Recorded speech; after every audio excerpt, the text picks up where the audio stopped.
Hello, guys. Are you comfortable with French, right? Yeah, yeah. She wants to also do it in English. Okay. Bonjour à tous. Nous venons du Conseil de sécurité. Nous venons de terminer la réunion publique du Conseil de sécurité.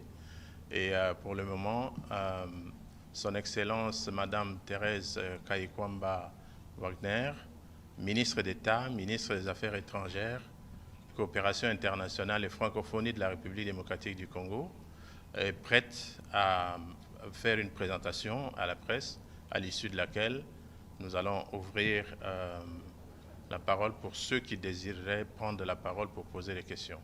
Alors, je vais inviter Madame la ministre. Excellence. Merci, ambassadeur. Je peux ? Mesdames et messieurs de la presse, la République démocratique du Congo traverse l'une des périodes les plus sombres de son histoire récente, marquée par une crise sécuritaire d'une gravité alarmante à l'est de notre pays.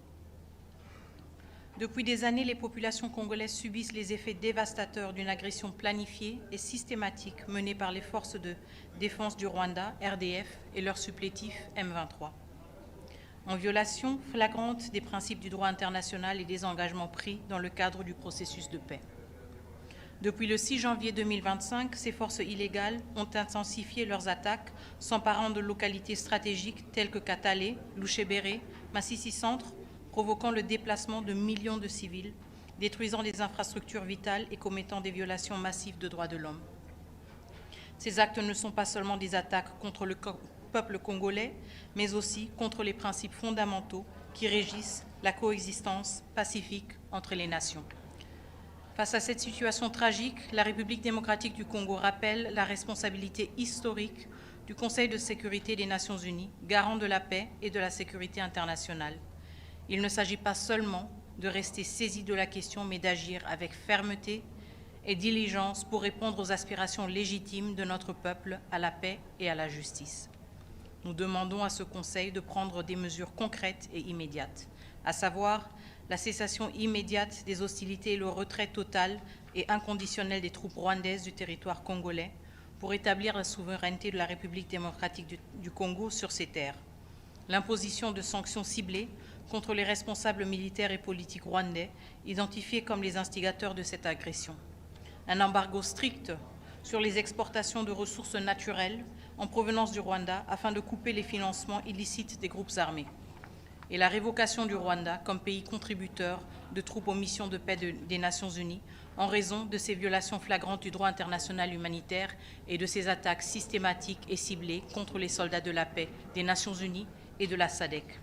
La RDC reste fermement engagée dans les processus de paix, notamment ceux de Luanda et de Nairobi, sous les auspices des facilitateurs africains. Cependant, nous rejetons toute tentative de légitimer des acteurs non étatiques, comme le M23, à travers les négociations interétatiques du processus de Luanda. Aujourd'hui, la communauté internationale a une occasion et une responsabilité unique de prouver son engagement en faveur de la justice et de la paix. Chaque jour d'inaction renforce les agresseurs rwandais et perpétue les souffrances de millions d'innocents de Congolais. Le peuple congolais ne cédera ni à la résignation ni à l'injustice. Nous continuerons à défendre nos droits, protéger notre territoire et exiger le respect de notre souveraineté.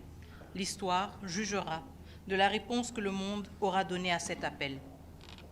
Nous réitérons notre confiance en la capacité du Conseil de sécurité et des partenaires internationaux à agir avec courage et détermination pour mettre fin à cette tragédie humaine et rétablir la paix dans notre pays et dans les régions des Grands Lacs. Je vous remercie.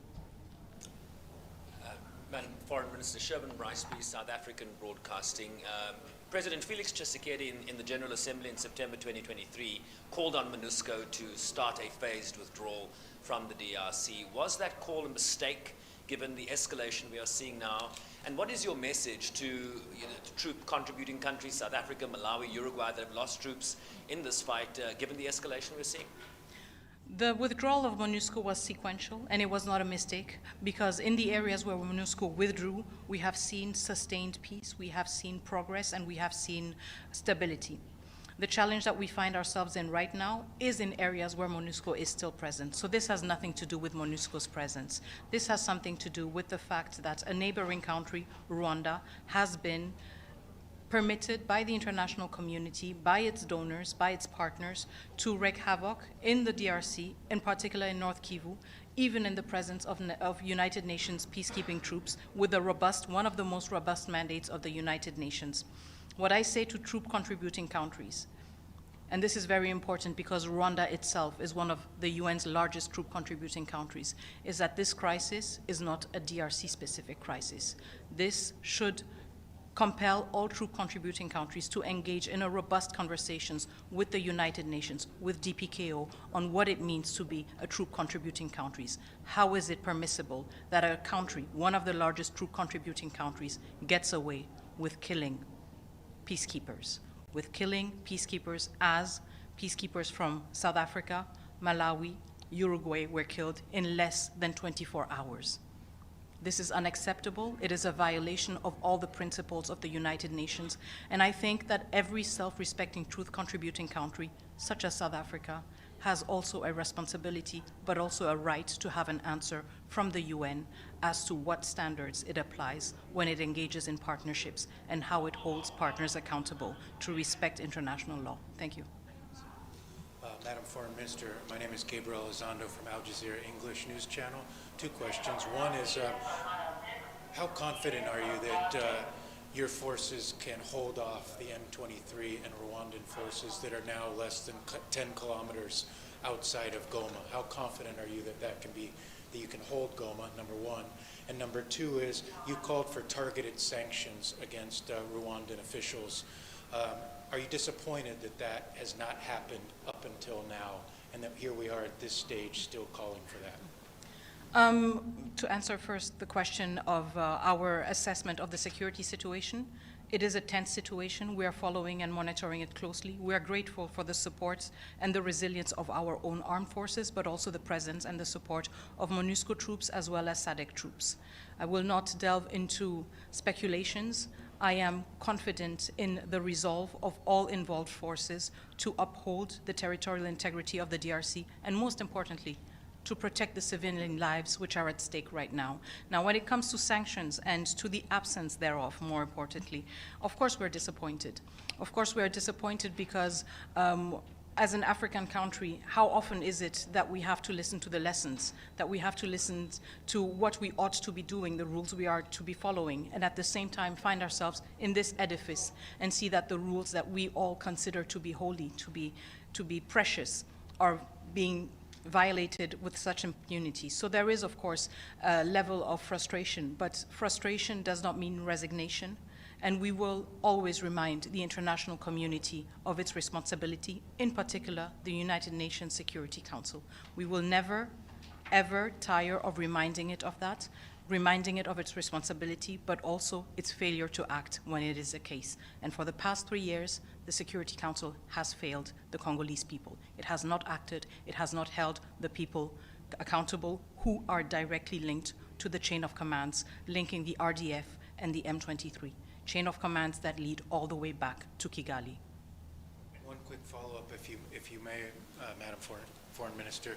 Are you also disappointed in the Secretary General that he has not been more forceful in calling out Rwanda specifically?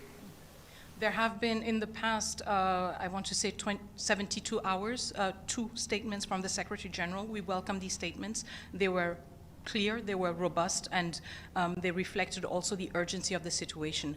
However, we are also cognizant that since the renewed insurgency of the M23 started in 2022, the DRC raised the alarm. For the past 3 years, we have been raising the alarm. And yes, we have taken note of how long it took. The different partners that we are working with, the different partners that we believe share our ideals, we are cognizant of the fact that it took them a very long time. It's not just an issue of the Secretary General. When you look at the Security Council, we still have permanent members that have yet to utter the word Rwanda. And we have some that have done so for the first time a month ago. This is work in progress, and as I said before, we will not tire of defending our values, our people, but also of holding everyone accountable towards the responsibility that they have as member states of the United Nations or as public servants of the United Nations. Thank you. Minister Wagner, if I may as well, the Rwandan ambassador has said that the alliance that the FARDC has with Sami DRC, Burundian groups and others, including the FDLR that it recognizes as a genocidal force, constitutes a major security threat to Rwanda. How do you respond to that, and in particular the accusation that the FARDC is working with the FDLR? Well, I think we ought to be looking at the situation on the ground right now. The situation on the ground right now is that a city such as large as Goma, with millions of civilians, is being taken in an onslaught by the Rwandan Defense Forces and the M23. Granted, every country is allowed to feel preoccupied by its safety. This is a legitimate concern, and I am not questioning it, but we have to have a clear distinction between the concern and the reality. And the reality right now is, yes, maybe Rwanda is concerned with its territorial integrity, but the DRC is the country whose territorial integrity is being violated by Rwanda. It is the DRC and the Congolese people who are being killed right now.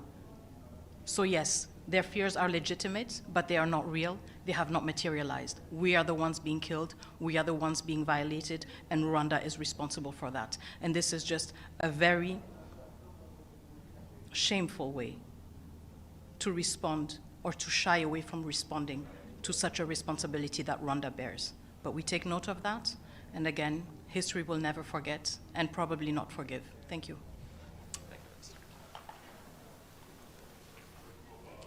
Thank you very much.